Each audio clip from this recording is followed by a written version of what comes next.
I need to tell you something your parents will not say, something no book will say, something nobody who loves you will say because it is too painful to say plainly. I am 103 years old, and I have nothing left to protect. So here it is.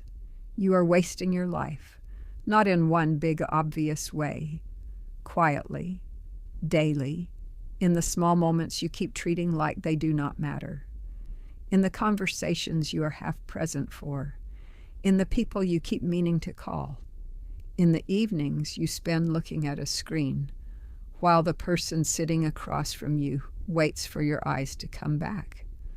I know this because I spent 72 years doing exactly the same thing. And I am sitting here at 103 with nothing but the truth left. Stay with me, because what I have to say is not what you think it is. October the 14th, 1952, a Friday. My husband George kissed my forehead that morning before he left for work. Said what he always said, "See you tonight, sweetheart." He did not come home that night. An accident at the mill. They told me it was fast. They told me he did not suffer. They always say that. But what nobody tells you what you cannot know until you are standing in it yourself is that when someone dies suddenly, they take every unsaid word with them, every apology you were going to make tomorrow, every evening you were too tired to really listen, every time you said not now or in a minute or we'll talk later. Gone. All of it gone with him. That night I sat alone in our kitchen and I made myself a promise. Never waste another day. Be present. Love the people in front of me like the clock was running. I meant every word. And within 6 months I had broken every part of it. Not in one moment. Quietly. Gradually. Life came back in. The busyness came back in. And I drifted back to exactly who I was before. Stay with me. Because the drifting, that quiet, invisible sliding back to the way things were, that is the real lesson. Not that life is short, something else entirely. And it took me 72 years to finally understand it. I remarried in 1956. Harold, a steady, patient man. We had 38 years together. And my biggest regret from every single one of those years is not the arguments or the hard seasons. My biggest regret is the ordinary Tuesday nights. The evenings Harold wanted to just sit together after dinner, and I had laundry to finish. Not tonight. Tomorrow we'll sit properly. Tomorrow. The laundry is done. Harold has been gone for 30 years. And I would give every clean sheet I ever folded to have one of those Tuesdays back. Not a vacation, not a special occasion. A Tuesday. Harold in his chair, me in mine. The evening quiet around us, just there. Here is what nobody tells you about living to be my age. You do not just lose the people you love once. You lose them over and over in your memory. Every time something reminds you of them, you remember another moment you wasted, another conversation you heard but did not listen to. Another Tuesday you chose the laundry. My son Thomas got sick when he was 42. Cancer.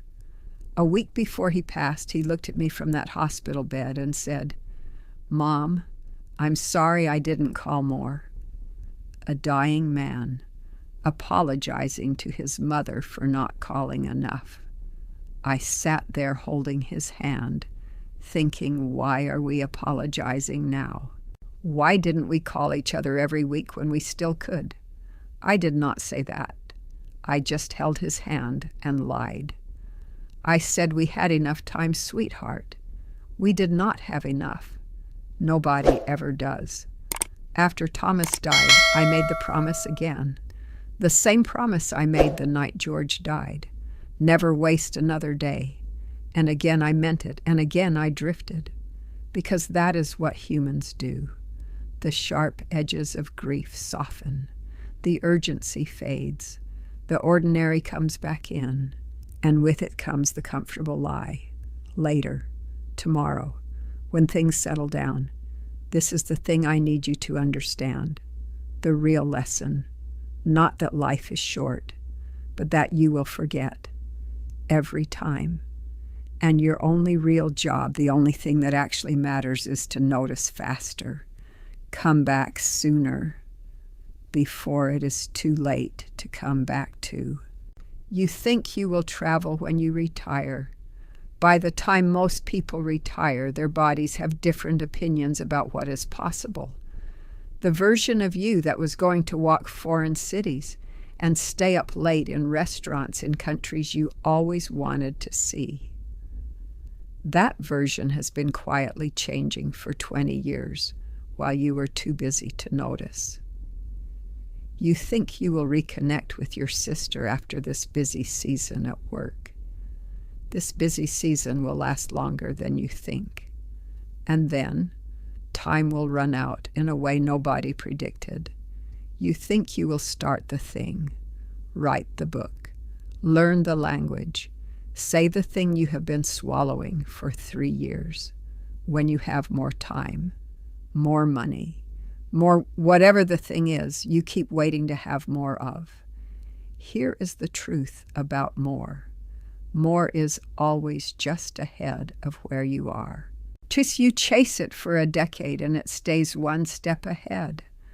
And one day you look back at all the years you spent waiting to begin, and there is nothing ahead either. Later never comes. I am not saying that as a phrase. I am saying it as a documented fact from 103 years of evidence. I chased later my whole life. I kept pushing the important things one more season down the road. And then I ran out of road. And the important things were still waiting, unsaid, unbegun, unshared. Here is the truth I learned 72 years too late. The moments that stay with you at the end are never the big ones, not the promotions, not the vacations, not the milestones everyone photographs. You will think about the Saturday morning when you made breakfast with your children and nobody was in a hurry. You will think about the afternoon your father tried to show you something ordinary and you were patient instead of distracted. You will think about the walk where you actually listened instead of waiting for your turn to speak. The ordinary moments, the unglamorous ones, the ones that cost nothing and require nothing except for you to actually be there, fully there. Those are the ones that matter, and they are available to you right now, today, this evening. But you have to choose them, because everything around you is designed to pull you away from them. Your phone, your ambitions, your worries, your endless unfinished list. All of it competing for the attention that belongs to the person sitting across from you. And if I could go back to the night George died, that young woman sitting alone in a cold kitchen making promises she would break, here is what I would tell her. You are going to forget. Over and over, you are going to forget. That is not failure. That is being human. But here is your real job. Remember and return. Every time you drift and you will drift, notice it. And come back. Come back to the person in front of you. Come back to the conversation that is actually happening. Come back before the person is gone, before the moment has passed, before you run out of time to return to. I have been alive for 37,595 days. And I can count on 2 hands the days I was completely, fully, entirely present. That is my real regret, not that I did not achieve more, not that I did not travel more, or earn more, or build more. that I sleepwalked through most of my own life while the people I loved most were right there. Do not do what I did. Do not wait until everyone you love is gone to realize you should have loved them better while they were here. Is your grandmother still alive? Call her today. Not after this, not tomorrow. Today, because I am a grandmother and I know exactly what she is doing right now.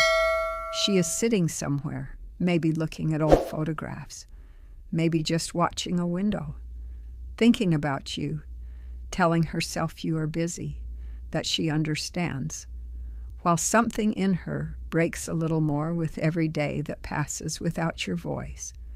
Call her, and when she answers, be there, all the way there, because later never comes, and the only moment you actually have is this one, right now. Use it.